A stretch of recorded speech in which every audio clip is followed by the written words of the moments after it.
Hello and welcome to today's webinar. Thank you so much for joining me. Our topic today is seed oils. We're going to be talking about how to replace those damaging oils with healthy fats and why that is so important for our health. If you don't know me, my name is Bridget Spurgeon. I am a holistic nutritionist. I'm actually originally from South Africa, but my education and training was in the United States, and I worked there, actually lived in the US for over 25 years. My background is in sports nutrition, holistic nutrition, as well as clinical nutrition. I specialized in weight loss and metabolism, helping people heal from the inside out without medications and surgeries. A little over 2 years ago, my husband and I left the US though, and we travel around the world. So I consider myself a global nutritionist, going and immersing myself in cultures, learning about the culture and the foods and the disease concerns, and seeing how I can best serve those nations. Our current initiative is in the beautiful country of Malaysia, the Rainbow Nation. On the screen, you will see my partner in mission, Jin Kai Law, and together we are passionate to reach the nations with holistic healing. We believe that the body has the amazing ability to heal itself from the inside out. And we believe that the best way that we can reach people groups, the best way that we can serve and provide hope is through this beautiful understanding that the body can heal through the right food strategies. And so we're passionate about bringing people together in community for learning and for application, and then providing the resources necessary so that we can make healing convenient. And you'll learn more about that in a little bit. But as we get started, if you have not yet joined our Facebook group, then you can scan here, or you can search that in your Facebook app. And you do not have to be from Malaysia to join this initiative.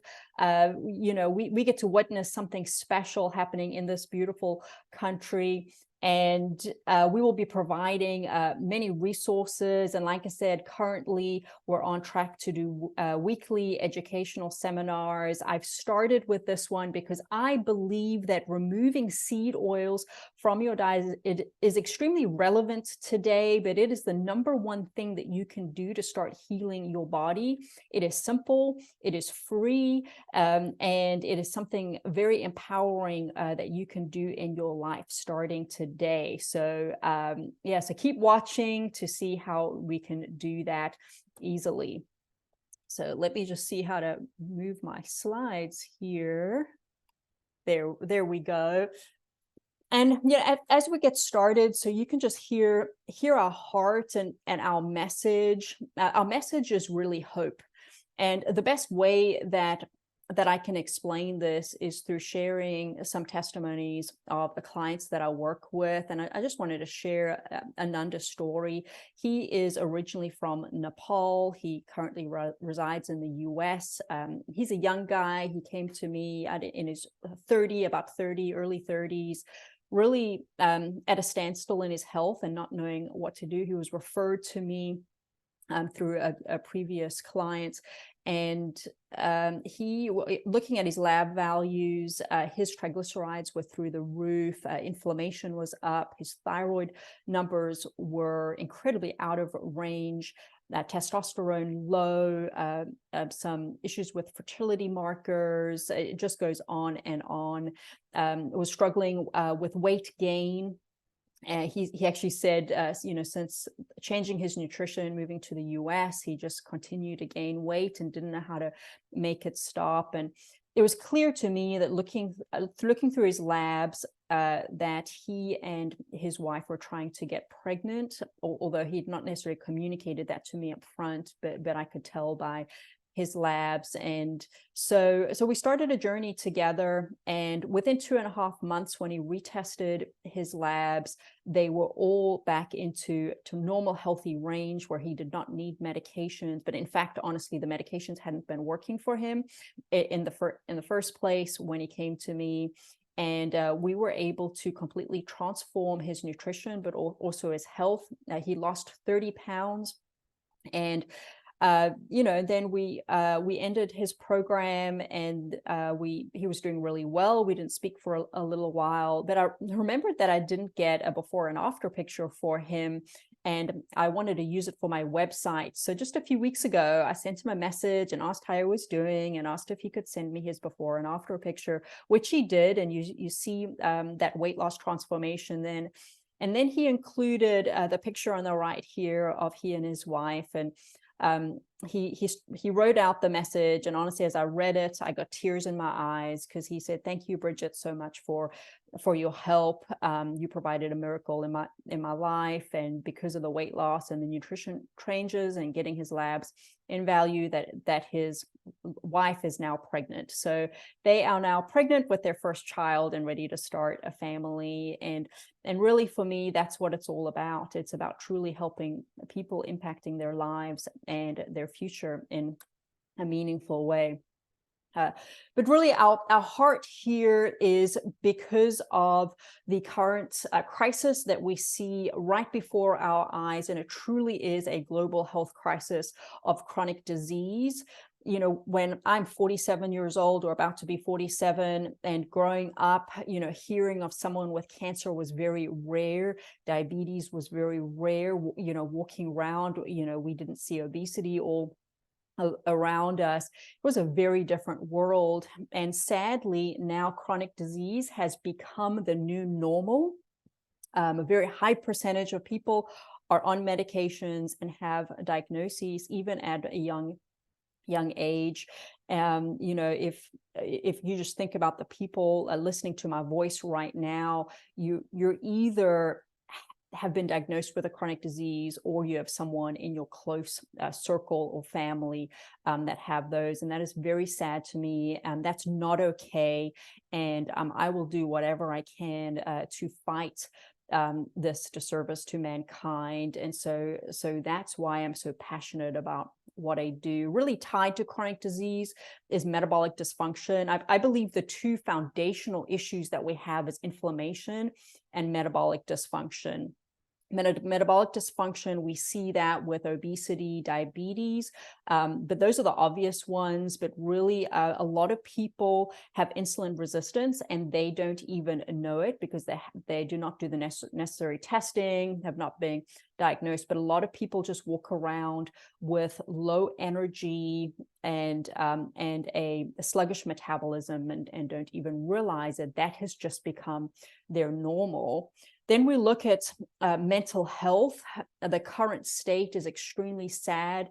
I was speaking with someone in KL recently, talking about, for teenagers, it was 10% of teenagers have suicidal thoughts. And as we were talking, we looked up the numbers in the US, and it was 22% of American teenagers have suicidal thoughts. And, that's a huge problem. But mental health, goes to depression, to anxiety, obsessive compulsive disorders, many things there. And then also we include neurodegenerative diseases like Alzheimer's, dementia, Parkinson's, and so forth. And so this is what we're up against. This is what we're fighting. I think we could all agree, as polarizing as a lot of issues are on this planet, and politics and things like that, but I think we could all agree that we want to find solutions for the global health crisis. And now there are companies, organizations, foundations, groups in this world that are researching, that put trillions and trillions of dollars towards these types of initiatives and research, but we are yet to find viable solutions. They're spinning their wheels, spending a lot of money. And the problem becomes here is now these groups and organizations employ lots of people. And think about it, when they find the solution, they will all be out of work. And so now it becomes a conflict of interest. And so I'm here to boldly claim that the solution is right in front of us, the solution is right around us, the solution does not require trillions of dollars. The solution is in our food and in our lifestyle, and we do have the ability to offset disease, to prevent disease, to heal disease, and to live our very best lives. So here's the simple solution. So if you're tracking with me, just look at these 3 simple things.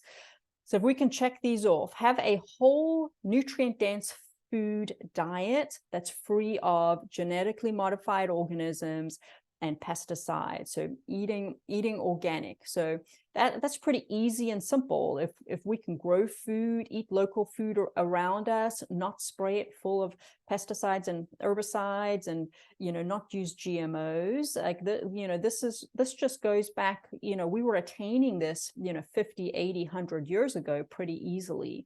So whole food diet, pretty simple there. Next one, this would be temporary, just to heal the body. You need to adjust carbohydrate intake so that we can heal insulin resistance. But I'm not saying that we need to be carb-free or low carb forever. This normally is just temporary so that we can have healing. And then obviously we shouldn't overdo it. And then the third one, which is what we're talking about today, is replacing seed oils, and I'll go deeper into what those are, with oxidative stable fats. Now, you may not have heard that term before, and that's probably one of the highlights of today's webinar, is talking about what that means, what an oxidative stable fat means. So what are seed oils? So we're going to talk about the 8 industrial seed oils. They're named the Hateful 8.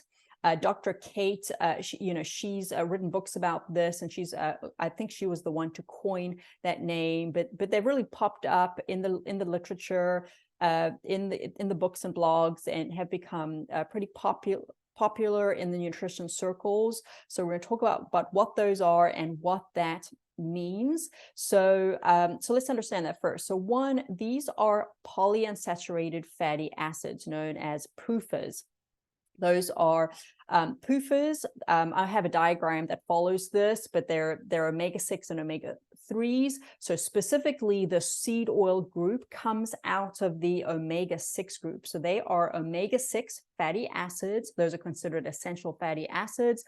And they are comprised highly of linoleic acid. The problem, though, the problem is the high amount of linoleic acid that we are taking into our diet. It's too high. A small amount is okay, but it is overstepped its numbers. But the second part, and probably more dangerous, is the manufacturing process. And when you look at this manufacturing process, it is incredible. If you think of, let's just take an example of sunflower seed oil. In our minds, we would just think, oh, well, sunflower seeds are, they're from the earth, they're healthy, sunflowers are beautiful. And we just picture the sunflower seed being cold pressed, mechanically squeezing the oil out. And then you have this oil, and we think that's the oil that we have in the grocery store. But no, this goes through, 10 to 15 or more steps in the process. They've got to clean. They add solvents to extract the oil. They're cleaners. They are treated at high heat.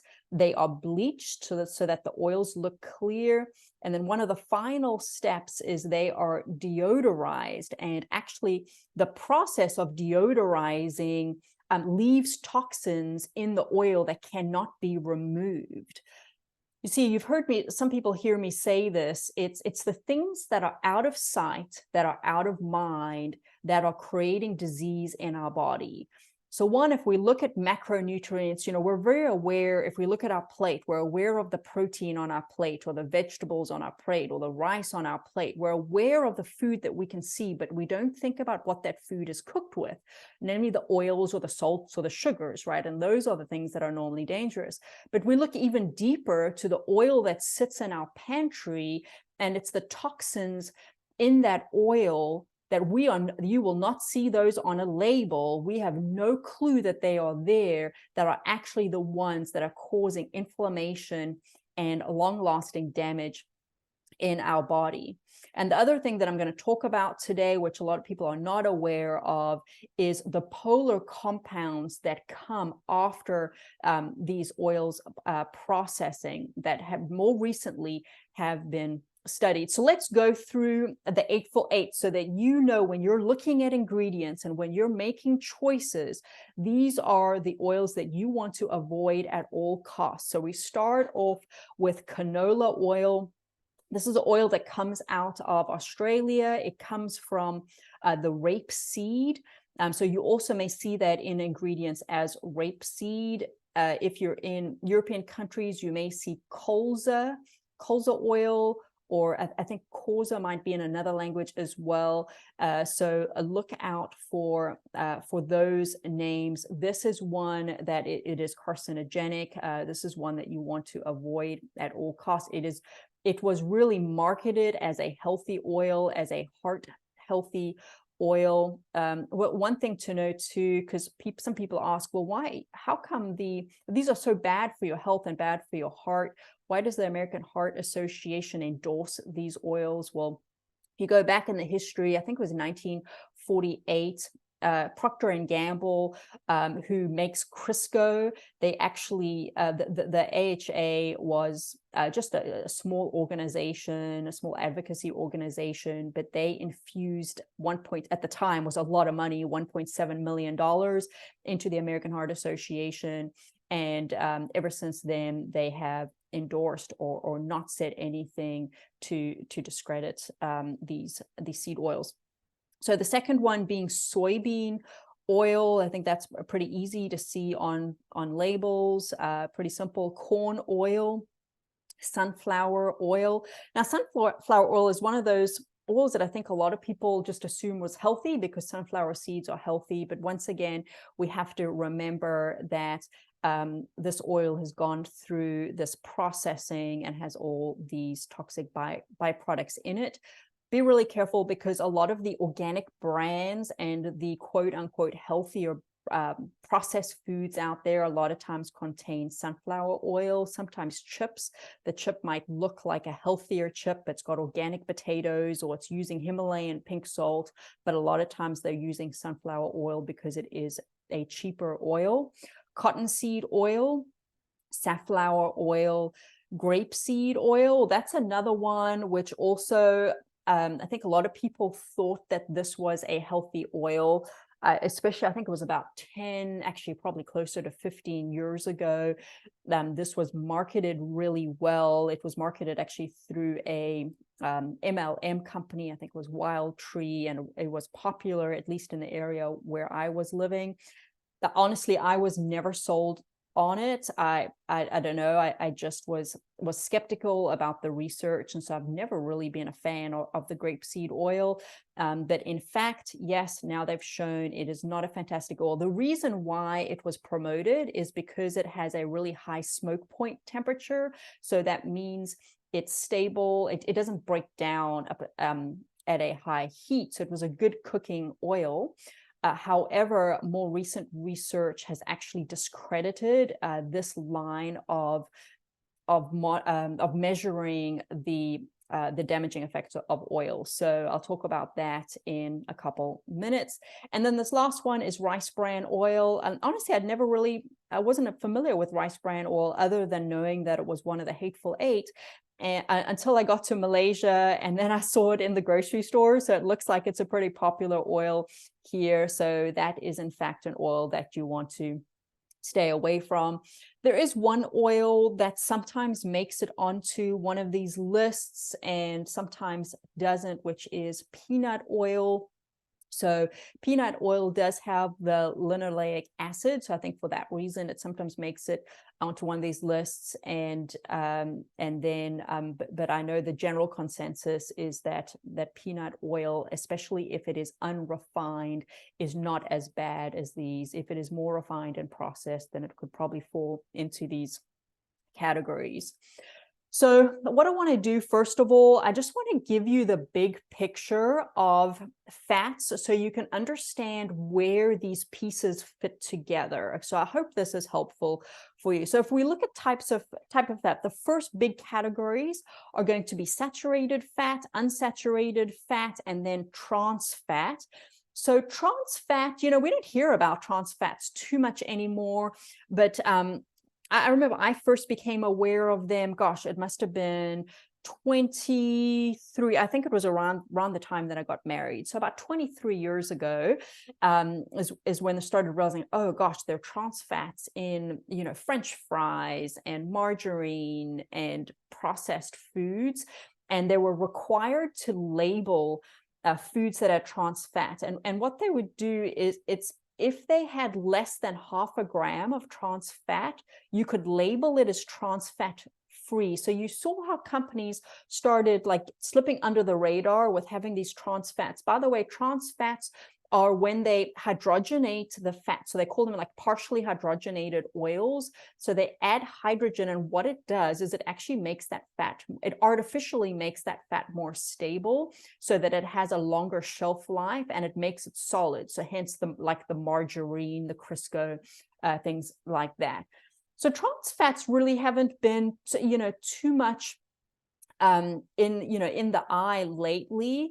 And as I know in the US, and they had a ban on them in 2018. I think certainly probably they still slip through when you change the names. And like I said, what they did is they changed the serving size. They made the serving size smaller so that they could go under the radar by having under half a gram in a serving size. But if you have a bag of chips and eat a bag of chips, you could still be eating trans fats. But you know what I suspect they did is they just changed a labeling and changed something, and really they just got the trans fat concern now is the seed oil concern. So they really have similar effects on the body. Trans fats were associated with increasing cholesterol and affecting chronic disease states. Then let me talk about saturated fat for a second. Saturated fat really over the decades was villainized, but really when you look deeper into the research and you just look into the logical science and biochemistry of saturated fats, they're the healthiest fats because they are stable. And they have the best health outcomes. Saturated fats are going to be primarily from animal sources. So that's going to be from your meats, and the best ones are going to be from your grass-fed or your pastured meats. So that would be like steak, butter would be examples, dairy would be examples, full-fat dairy. Plant examples would be coconut oil, is very high in saturated fat and is actually a beautiful and really healthy fat with lots of amazing benefits. So, but unfortunately, they've been so villainized that even when you look, as I'm digging deep into research, which I've been doing over the last couple of weeks preparing for this webinar, it's so interesting because the research is so skewed to this narrative that saturated fats are bad, that polyunsaturated fats are healthy. It's so interesting, and I really had to dig pretty deep. I think even with searches, it was hard to find certain things, and so I had to dig pretty deep. But fortunately, I do have some research that probably has been buried a lot that I am going to be sharing with you today. So unsaturated fats, those are the fats most commonly spoken about, and so you have monounsaturated and you have polyunsaturated. So your monounsaturated fats are your omega-9s. Those are ones high in oleic acid, and they are non-essential. And so that's going to be those like avocado and olives are the best example of the monounsaturated fats, and they have great benefits. In fact, probably the biggest oil or fat that has been researched is olive oil, and so that falls into this category here. So then we look at polyunsaturated fats. So that's our omega-3s and our omega-6s. So they are considered essential fatty acids. And the reason they are considered essential fatty acids is because our body doesn't make them. We have to take them through our food. And so on the next slide, I'm actually going to go into the metabolic pathways of omega-6s and omega-3s, so you can just understand what is happening there. In fact, let me switch over to that now. Okay, there we go. So remember, the omega-6s and the omega-3s, those are the PUFAs, the polyunsaturated fatty acids.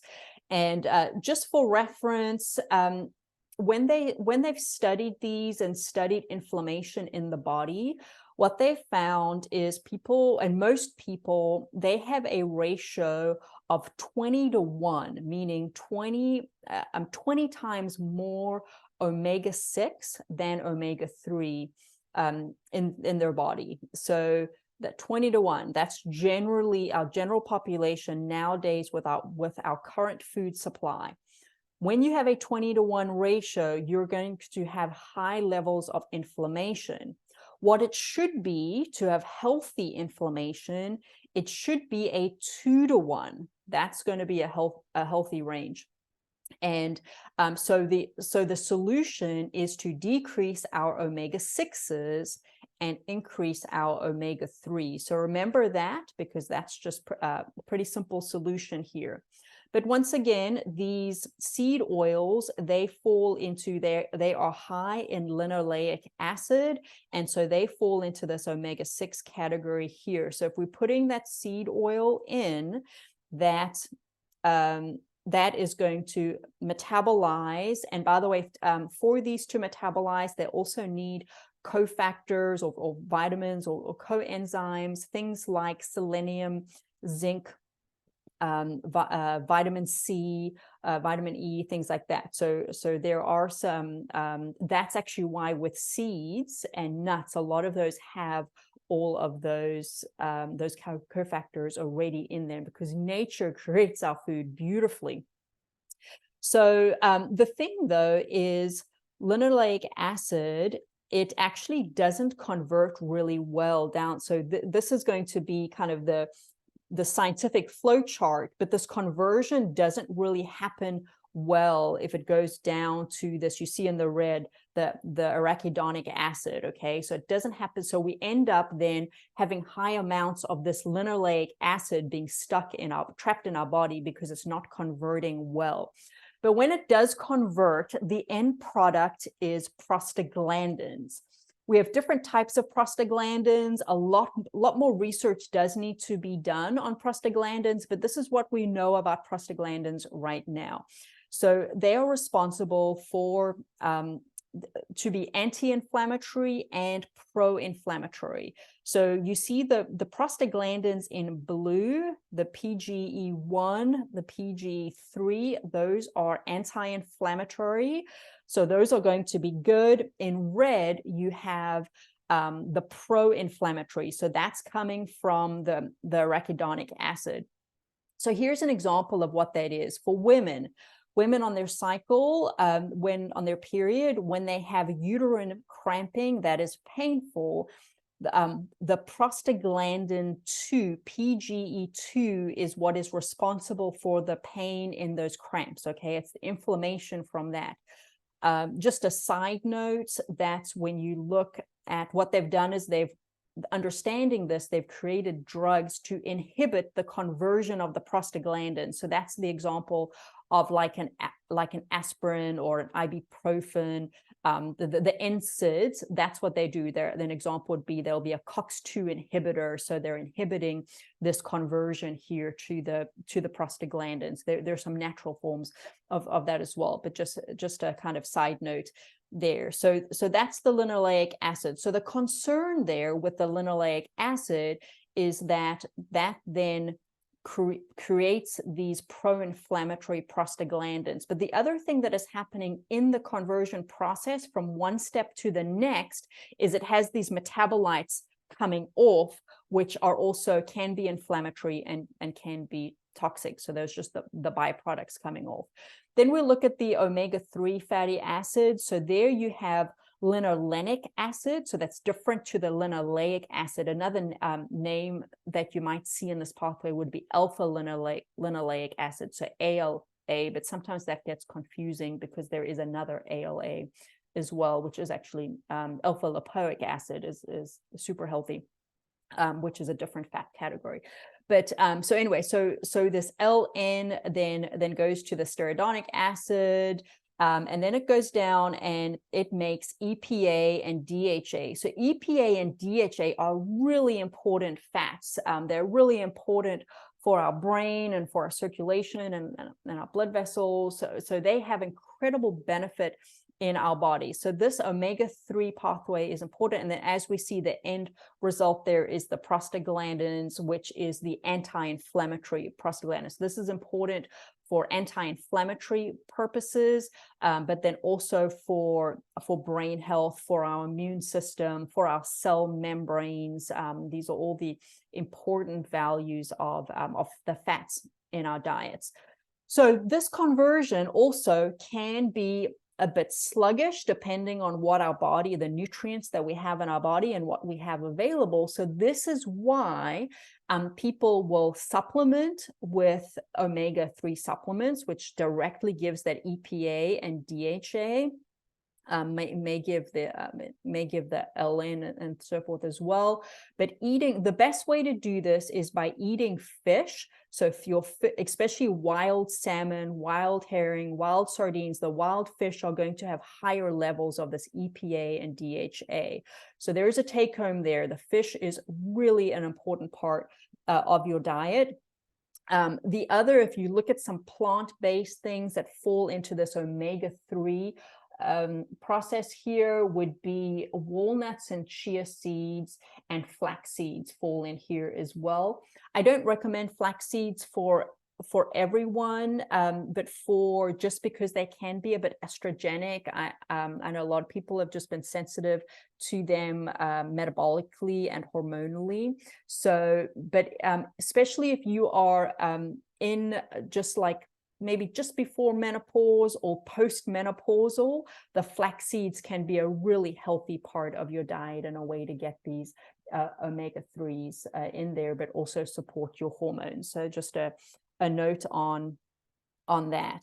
Okay, so let's go now. So we understand the omega-3 versus omega-6. We want to have more omega-3s in our diet to offset the high omega-6 that we have in our typical diet, but also as we lessen the omega-6s or even take them out of our diet, this is just a way to get that balance back.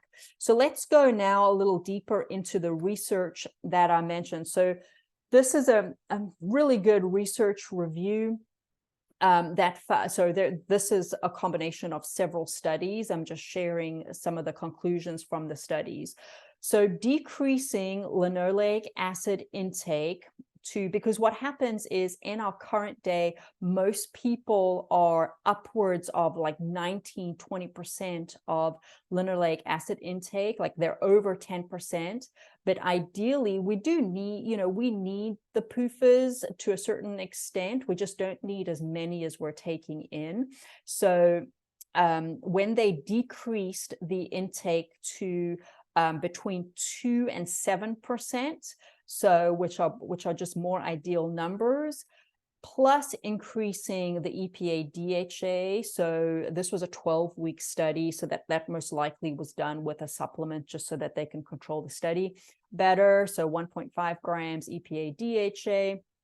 For 12 weeks, they found that it reduced migraine frequency, and this was done with, the study was done with medication-resistant migraine. So if you are someone or you know someone that suffers from migraines, this is a key take home. There's many causes of migraines, but this one, and I literally have seen this clinically with my clients, that as they change their nutrition, that I would say close to 100% success rate with reducing or completely eliminating migraines for migraine sufferers. A low LA diet in mice showed anti-inflammatory lipodome of the brain. So that what that's saying is with the mice, when they were fed a low linoleic acid diet, that the inflammation went down of the brain. Oh, that's so huge. That's so important. We don't want to have inflammation in our brain. There are things in our diet literally that cross the blood-brain barrier and cause inflammation in our brain. And that obviously is putting us at risk for neurodegenerative diseases like dementia, Alzheimer's, Parkinson, but so many other things there as well that can be affecting. I mean, literally depression, anxiety, and so forth. They also did this study in humans, just so you know, and they found that in humans, so in mice, it was just lowering linoleic acid that caused this anti-inflammatory effect on the brain. But with humans, they had to increase the EPA DHA as well. So that went together. And let me just do a side note just on some other research that I've done, which also had similar studies like that, and was in relation to vitamin E intake. When someone had sufficient vitamin E in their body, they weren't affected by the linoleic acid as much. So there's some keys here by having enough EPA DHA in our diet and also having enough vitamin E in our diet. Then we look at breast milk. We're looking at breastfeeding. So a high linoleic acid breast milk showed, because obviously the baby is taking in the nutrients from the mom through the breast milk. It showed a reduced motor and cognitive scores in 2 to 3-year-olds. Then with 5 to 6-year-old, it showed reduced verbal IQ, and even saw this effect up until 15 years old, where it saw reduced cognitive score. So that was correlated to high linoleic acid in the mom's breast milk. Then they looked at prenatal intake. So prenatally, when that high LA intake, it showed a twofold increase in risk of delayed psychomotor and mental development of 6-month-old infants. This is pretty incredible. Don't you wish that we knew this many years ago? But this is just, this research, like we're not seeing this research in the media. And who, as a mom or as a dad, like who wouldn't want to know this information? This is really important because it's literally affecting the intelligence of your children. So this is information that we need to be sharing and we need to be getting out there. This is really important to understand. So let me just remind you that this is looking at linoleic acid. So this is looking at foods high in linoleic acid. So we're going to get, the worst of this is going to come through those seed oils, but we also do get these through whole foods that are present in seeds, nuts, things like that. So it's also just a good reminder. I think there's such good nutritional value to seeds that we keep them in our diet, but we just don't want to overdo them. We want to make sure that we are balancing our fat intake with the omega-3 fats, and that we are having definitely good fish, good meat, and good saturated intake as well. And then keeping our vitamin E levels. So that can be through supplementation, but ideally through food. One of the best forms of vitamin E is actually through sunflower seeds, is a great one to incorporate into our diet. So let's look at the second part of why seed oils are so dangerous for our health. So I mentioned that we used to measure the damaging effect of oils through a smoke point temperature, looking at how they respond to heat. So for those of you who have studied nutrition for quite a few years, you're familiar with things like, butter and coconut oil and tallow, they sustain higher heat. But then you have oils like olive oil, which which didn't. Like, that was known, like, you don't want to saute your vegetables or fry with olive oil. You want to instead use the olive oil for your salad dressings and have that non-heat. Well, this was a study. There was a couple of studies that were done in 2018. So this is, within 6 years. It's decently recent as far as research goes. This is why it's so important to keep current with research, or to be tied into people that keep current with research, because it actually changed what we believed, even as, in the holistic nutrition space. It changed what we believe about the oils that we cook with. I would say, in general, if it's not like coconut oil or butter, they're not fantastic to cook with. But what they tested is they looked at the antioxidant content, and they looked at the heat temperatures that they remained stable until. And they had some surprising outcomes in this. So the big surprise was actually how well extra virgin olive oil did, because this was the one that always believed had this low temperature, but it fared really well. So we look at our top performers here, and just in this chart, you can look at the makeup of the oil, so that the MUFA, that stands for the monounsaturated fatty acid. So we look at the olive oil, like olive oil and avocado oil have high percentage of the monounsaturated. Then we look at the polyunsaturated. So we look down below, the highest in the polyunsaturated is the sunflower oil, and that score that had a very low score, that had our lowest score. Our saturated fats, so coconut oil having our highest saturated fats, and that score just after olive oil. So that was the big surprise. It was actually the monounsaturated fat, the extra virgin olive oil, that scored the best. And so the question is, why? Why is it scoring so high? Why did this outcome, it went against what we originally thought based on the research? And the reason is its high antioxidant content, because the high antioxidant content was protecting it. It was balancing out. It was combating the free radicals that were happening, that were breaking down. So this is a good reminder in our diets too, to have a high antioxidant diet, because it combats the damaging effects of these things. We think of like our blueberries and our pomegranates and our green tea and things like that. Well, here's a big one, our extra virgin olive oil. So remember that that scored really high. Our highest, no surprise though, was the coconut oil. That oxidative stability is a 44. We would expect that because it's so high in saturated fat. And so in this case, it's the saturated fat won out actually over the antioxidant content. But with the olive oil, it was the antioxidant content that helped. So I love this current research, how it just brings it all together. It just goes a little bit more in depth, gives us more of the picture, gives us more information. So the take home here from this chart is that extra virgin olive oil is a beautiful oil to be consuming, to be cooking with, to be using on a regular basis. Extra virgin olive oil, number one. The virgin olive oil performed pretty well as well, and then just regular olive oil. So I would still stick with the extra virgin, and then the coconut oil. And then let me just look here. Peanut oil, I'd mentioned peanut oil before.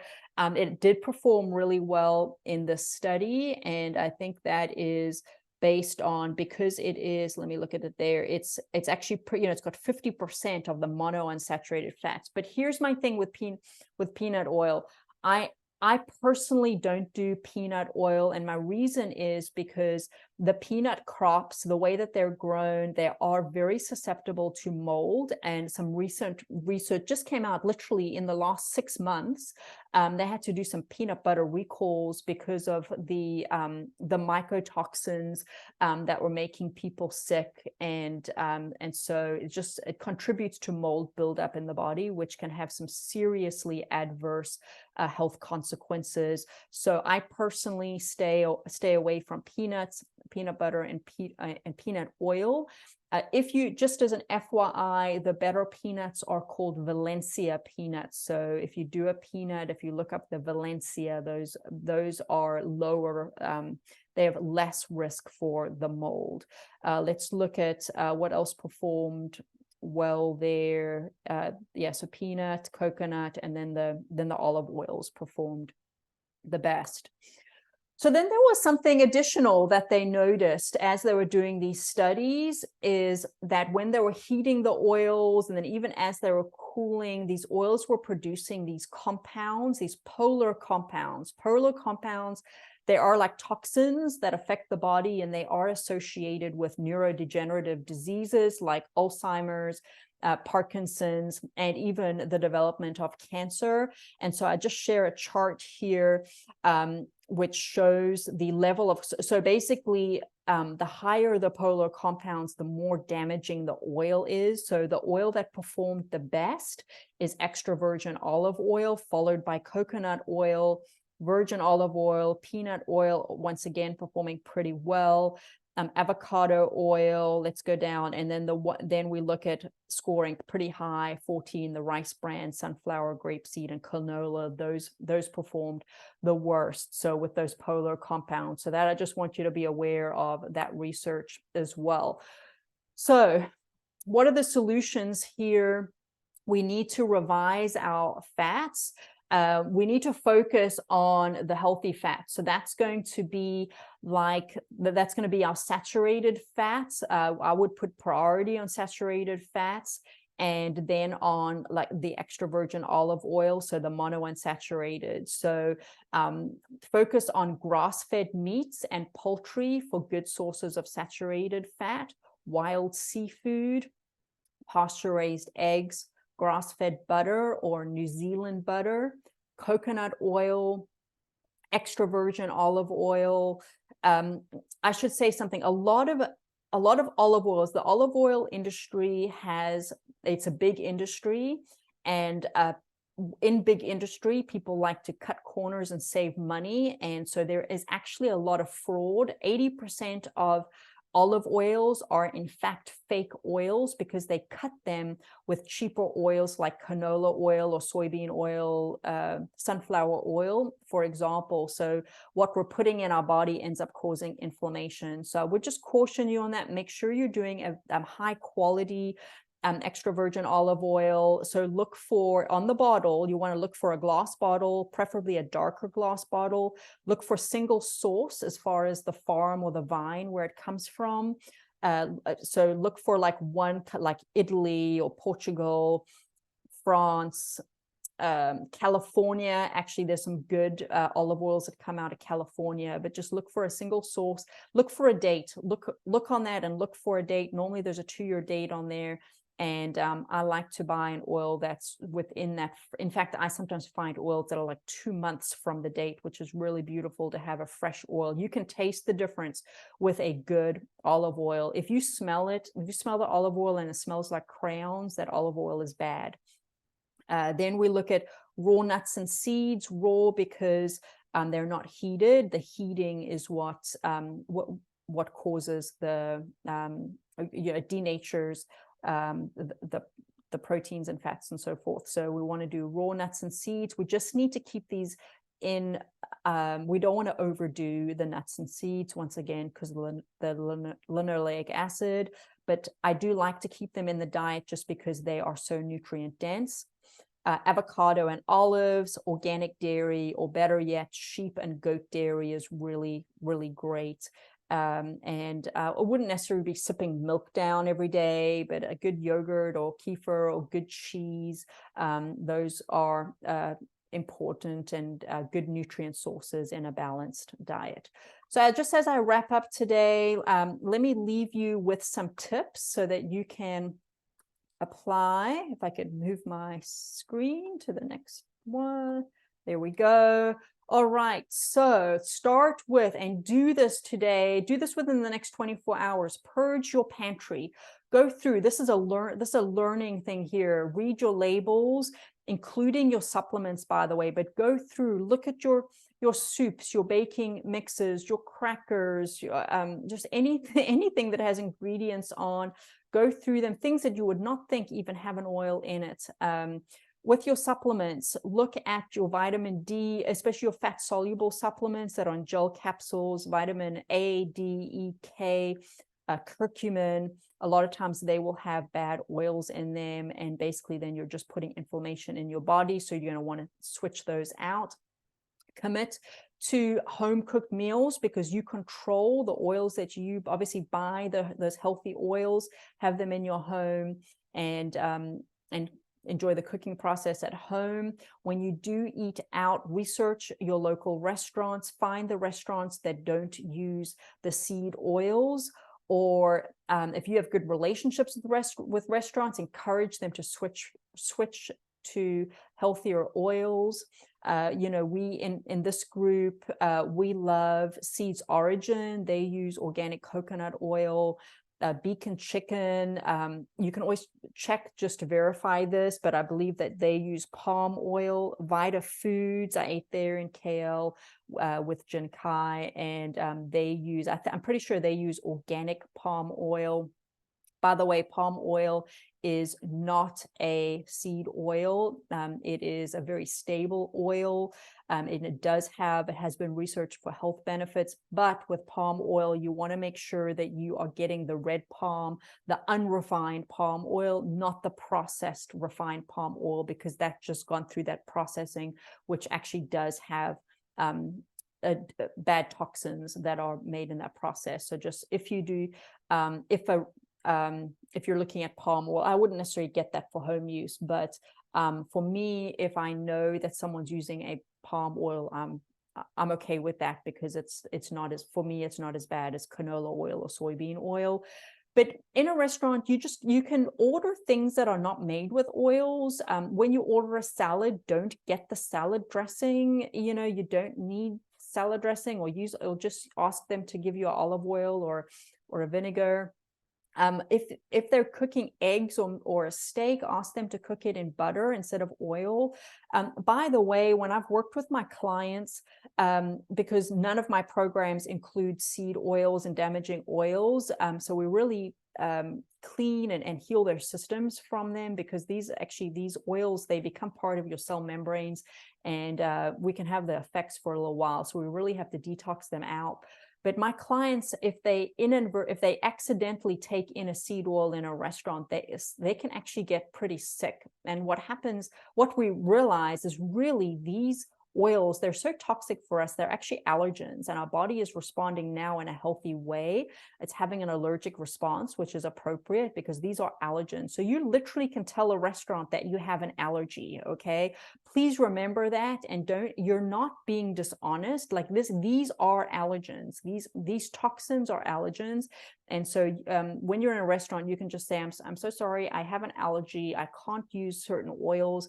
Can you make sure that you cook this in in coconut oil or in butter? Make sure it's real butter. And they don't want you to have an allergic reaction in their restaurant, so they will accommodate you. If you accidentally do take in these oils, you can have activated charcoal on you to help to remove the toxins. You can take in coconut oil, or take in some fish or some chia pudding, which will help to combat the effects, and also keep your vitamin E levels high, whether that be through supplementation or through foods. So that, I know we're about out of time. That wraps up the session today. I hope that this was all helpful. Just as I wrap up, let me recognize, let's see, some of our partners here. I have Seeds Origin. This is my favorite place to go to when I was in KL. They have a couple of locations, fantastic coffee and salads and hot bar there. It just was like my favorite type of food. So if you haven't checked them out, check them out. You can just just have peace of mind knowing that they do not use any seed oils, and that they have some good healthy food there. And then also Wellness Origin is our center, our partner for lab testing and more some more holistic clinical needs there. And then, of course, Holistic Healing Strategy.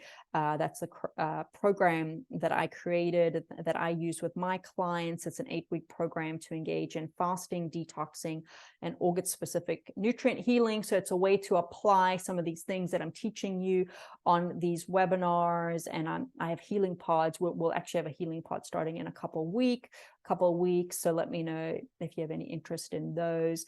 And then just finally, I always give you an opportunity if you would like to have a one-on-one consult with me. This is the QR code for my calendar, but you can also go to my website, bridgetspurgeon.com, and you can just click on, I think it's the Work With Me button there, and that will send you to my calendar. So feel free to book a free consult with me. And yeah, other than that, thank you so much for your time and attention today. I'm honored that I get to partner with you on your health journey, and I look forward to seeing you on the next webinar. Have a good evening.